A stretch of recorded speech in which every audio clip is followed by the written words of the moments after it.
and went round to Keogh's, where they were fed hot dinners with soup and fish and chips on Fridays. "The empty sack cannot stand," Mrs. Keogh liked to say, standing behind her new buffet counter, slicing up the meat and dishing out the veg and mash with her long metal spoons. Gladly, the men sat down to thaw out and eat their fill before having a smoke and facing back out into the cold again. Chapter 2.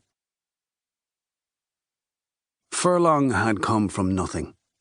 Less than nothing, some might say. His mother, at the age of 16, had fallen pregnant while working as a domestic for Mrs. Wilson, the Protestant widow who lived in the big house a few miles outside of town. When his mother's trouble became known, and her people made it clear that they'd have no more to do with her, Mrs. Wilson, instead of giving his mother her walking papers, told her she should stay on and keep her work.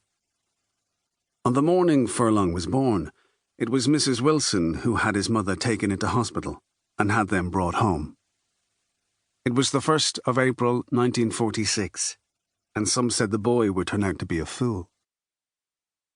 The main of Furlong's infancy was spent in a Moses basket in Mrs. Wilson's kitchen, and he was then harnessed into the big pram beside the dresser, just out of reach of the long blue jugs.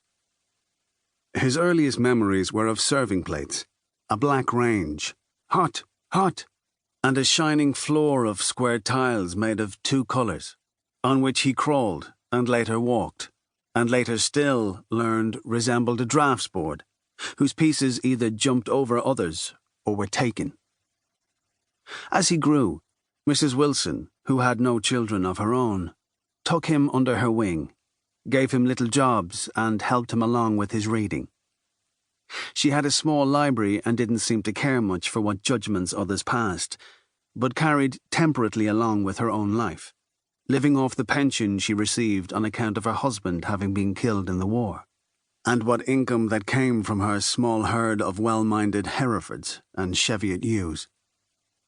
Ned, the farmhand, lived in too, and seldom was there much friction around the place or with the neighbours, as the land was well fenced and managed, and no money was owing.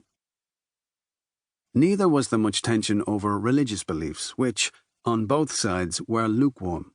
On Sundays, Mrs. Wilson simply changed her dress and shoes, pinned her good hat onto her head, and was driven as far as the church by Ned in the Ford, which was then driven a little farther on, with mother and child, to the chapel. And when they returned home, both prayer books and the Bible were left lying on the hall stand until the following Sunday or Holy Day. As a schoolboy, Furlong had been jeered and called some ugly names. Once, he'd come home with the back of his coat covered in spit. But his connection with the big house had given him some leeway and protection. He had gone on then to the technical school for a couple of years before winding up at the coal yard, doing much the same work as his own men now did under him, and had worked his way up. He'd a head for business, was known for getting along, and could be relied upon, as he had developed good Protestant habits, was given to rising early, and had no taste for drink. Now he lived in the town with his wife, Aileen, and their 5 daughters. He'd met Aileen while she was working in the office of Graves and Company, and had courted her in the usual ways, taking her to the cinema and for long walks along the towpath in the evenings. He was attracted to her shiny black hair and slate eyes, her practical, agile mind. When they engaged to marry, Mrs. Wilson gave Furlong a few £1,000s to start up. Some said she had given him money because it was one of her own that had fathered him. Sure hadn't he been christened William, after the kings? But Furlong never had found out who his father was.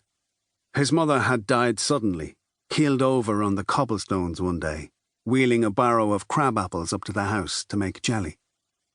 A bleeding to the brain was what the doctors had called it afterwards. Furlong was 12 at the time. Years later, when he had gone into the registry office for a copy of his birth certificate, unknown was all that was written in the space where his father's name might have been. The clerk's mouth had bent into an ugly smile, handing it out to him over the counter. Now Furlong was disinclined to dwell on the past. His attention was fixed on